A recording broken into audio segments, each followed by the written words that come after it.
Right. Welcome, welcome. We are going to go ahead and get this webinar kicked off in just a moment. I'll give it just a minute for everyone to trickle in. Uh, if you're new to webinars, I am. This is one of my first ones. I cannot see you, I cannot hear you, and I can't see the chat. So if you have questions at any point throughout the presentation, please use the Q&A button at the bottom there. You can drop a question in the Q&A at any point, and I have people here standing by to help answer those questions, and then I'll have time to answer some of them live as well. But if you're trying to get my attention, if you're raising your hand or talking in the chat, etc., I'm not going to catch it. All right, welcome everyone. We will go ahead and get started. My name is Alina. I am a synthesis teacher, and then I also work on the content development team. So part of my job is working with other people to create the experiences that your students will go through in their weekly sessions. And we're going to be talking about our concept for the month of April, which is team dynamics. So without further ado, let's just jump into it.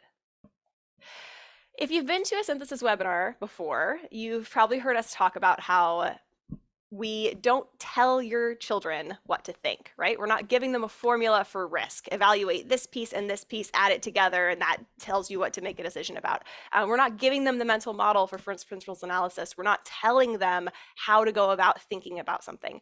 We're giving them experiences. We're letting them practice these things.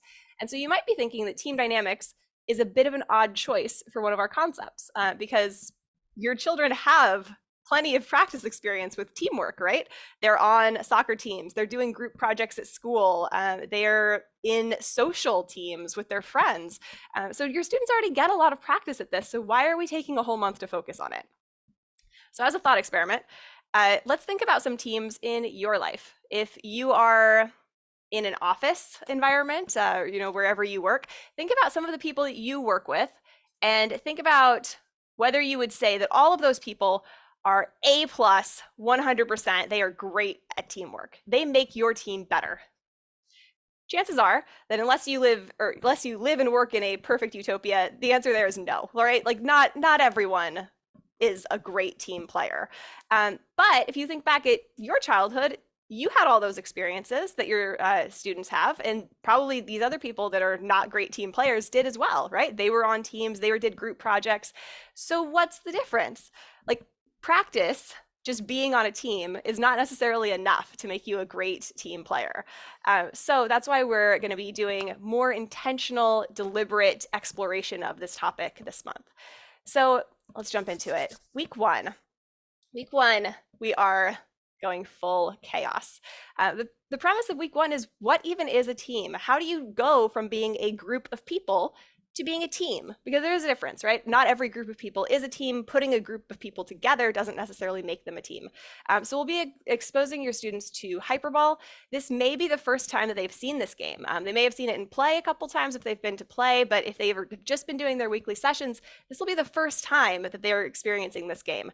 And they are doing it in full chaos. They're not talking to each other. They don't even know who's on their team. They don't understand this game. And so the question then becomes, were you on a team for that game? On one level, yes, right? You can look at this. There are yellow players, there are pink players. There's two teams in this game. But functionally, were they a team? And were they an effective team? And if not, which most students say they weren't, then why not? And what do we need to add in order to make them an effective team? Moving into week two, we'll be talking about leadership. So students have ideas about what makes a good leader already. They probably already have an idea of whether they want to be a leader or not, right? Whether that's somewhere they're comfortable being in a team or not. So we'll be doing something a little bit different though for this week. We'll be giving them specific styles. So students that are comfortable in a leadership position are going to still be pushed out of their comfort zone this week because we're giving them only two options to choose from. An entirely top-down style. They're going to make all the decisions. They are going to hand those decisions out to their team. They're going to take no input from anyone else. Or an entirely bottom-up style. They make no decisions. They offer no ideas of their own. They're just listening to ideas from their team. Their team is presenting them with options, and they're giving a yes or a no, right? Those are diametrically opposed styles there. And no one would make the argument that those are the best styles, right? And students know that. As soon as they see these, they're like, this is crazy. Like these are all both so bad, and that's the point. The point is to have them experience those extremes. Every one of your students will have a chance to be a team captain. Every one of them will choose one of those two very opposing styles, and the point there is not that they'll decide, oh, a top-down style, that's good, but that they understand where on this spectrum they fall, where their comfort zone is, and when they might want to flex that comfort zone a little bit. What kind of situations would it be better to lean more towards a top-down style where we really need decisive action taken, we need more efficiency in our decision process? And what situations should I lean more towards that democratic style where I really want to solicit as many ideas from my teammates as I can? Week 3, we're going to be talking about team roles, division of labor. So by default, your students probably don't think about this very much when they approach a synthesis game. Games like Constellation, like Proxima, they don't have a ton of difference between the players. Anyone can do the same actions. Anyone can pivot and do a different thing during the course of the game. So we're going to step back from the gameplay a little bit. We're going to ask them to consider team roles in another environment. So we've got a bit of a conundrum for them here, which is to examine this in a restaurant setting. So I've got 2 examples here. Arjun's Best Diner. Arjun believes that in order for his business to succeed, everyone should be invested. Everyone should feel like they own every piece of this. So he rotates his staff through different jobs. The cook will be cooking one day, and the next day they might be waiting tables. Another day they might be taking the orders in the back room, restocking the pantry. And they're able to offer ideas for how to improve any area. They're able to share ideas across departments. And he believes that's how his restaurant is going to thrive and succeed. Zelda, on the other hand, Zelda's excellent eatery over here. She believes if I hired you for a specific job, you should be the best person at that job, and you should only do that job. I hired you for that specific thing, and I really want you to focus on that and excel at that. I want you to be the subject matter expert in that. So her cook every day shows up and he cooks. The waiter only waits at tables. The person doing the numbers only runs the numbers. And that's like 2 different styles that we give the students here, and we ask them to tangle with that and say, hey, one of these restaurants is going to go out of business at the end of the season. Which one do you think it is? There's not a right answer to that question, right? I didn't design a right answer to that question. But it's to give the students kind of some stakes to wrestle with here, to say, okay, well, I understand the pull of this and I understand the pull of this, but if I had to take a stake, I think maybe this is the way to go, or maybe this is the way to go, and have a really like nuanced and structured debate about that. Then we're going to move to Hyperball, and they get to actually experience some team roles in action. So you can see the field looks a little bit different than what we saw earlier. So in this one, we introduce full field obstacles. These are going to literally divide the field into lanes. And you can see the pink players here are spread out across those lanes. So they have specific team roles. They have somebody who's the top lane person, somebody who's the bottom lane person. The yellow players are all concentrated in the center. So they'll play this and then they'll switch. They'll play the other way where the yellow team is spread out and the pink team is concentrated. And then they'll be able to have a really great conversation about where we would see one style or another preferred in our team dynamics moving forward. Right. Moving on, week 4. Week 4, we're going to be talking about how teams improve over time, how we as individuals improve over time. So we start off with a quote. This is Gina Rometty, the former CEO of IBM. So we present them this quote, and we ask students a simple question: true or false? Agree or disagree? On the surface of it, they probably want to agree, right? Like, Gina Rometty, powerful businesswoman, very successful. It seems like something that we should agree to. Growth and comfort do not coexist. That feels like a powerful statement, right? But then we start digging into, what does that mean? What are the practicalities of that? Growth and comfort do not coexist. If I need to be uncomfortable in order to grow, whose job is it to get me in there, right? Do I make myself uncomfortable? Am I trying to step out of my comfort zone? Am I relying on my team here to kind of push me out of my comfort zone? Is all uncomfort productive? If I'm uncomfortable, am I growing? Or is there a way to be uncomfortable and not growing? How do I know if I'm growing? How do I measure that, game to game, week to week, month to month? So this is all to frame the conversations they're about to have, because what we're doing this week is peer feedback, peer-to-peer coaching. And there's a lot of tension there. There's a lot of discomfort in that. It's hard to take feedback as an adult, right? We've all had that experience. It's even harder when you're 9 and when the person giving you feedback is also 9 and they don't necessarily frame the feedback in the most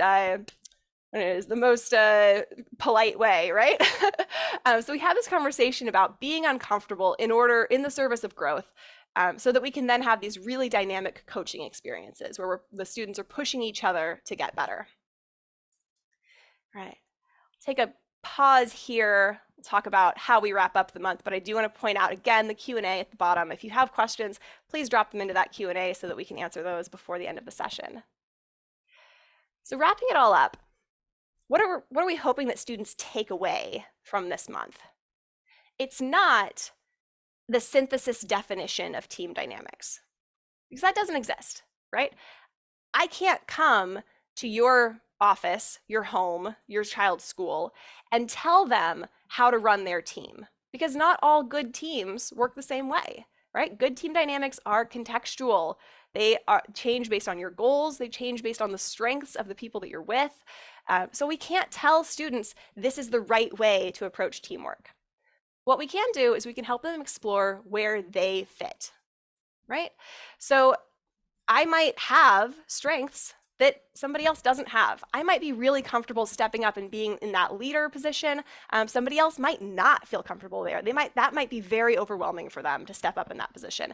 And having a better understanding of where we fit and where we can come together and form an effective team allows us to make sure that we're not trying to make everyone look the same, right? We're not trying to mold everyone to be the same exact person. We don't want a team of, very outspoken leaders, because all of those people, if the whole team is like that, the team doesn't get very far.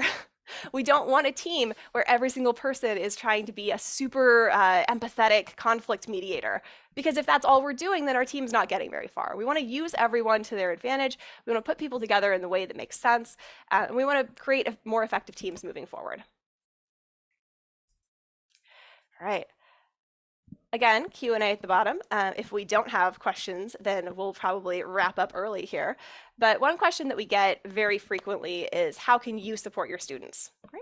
You're here because you're an engaged parent. You want to support your students. It's absolutely fine to do nothing. If that's what you want to do, if that's your style, you want to be hands-off, that's totally okay, right? We've got it. They'll have 4 hours of class time, and then they can also attend play, get lots of repetition here at Synthesis. But if you do want to support them more, if you want to do more, be more involved, we also have extra resources. So this is sent out to all of you in your email, and then it's also available on our website. Continuing the conversation, team dynamics, we have different activities here that you can do at home to better support your student. And then I mentioned play hours. That is a great way to help your students get some reps at team dynamics, right? Every time they log into play, they're with a different team. We have play available Saturday mornings, and then newly in April, we have it on Wednesday afternoons as well, Wednesday from 3 to 5 Pacific time. Great opportunity for them to really flex those muscles and get a lot of repetition in with different team dynamics. Right. We'll be wrapping it up here in just a minute, because I don't think I've seen anything in the Q&A box. If you do have questions, lingering questions that come up after this, you can always reach out to us. questions@synthesis.com is your one-stop shop for anything related to synthesis, scheduling, logistics, their class, etc. If you have questions specifically about the content, you can also reach out to me. My personal email here is alina@synthesis.is. I would love to continue the conversation with you about team dynamics or about how we structure our content in general.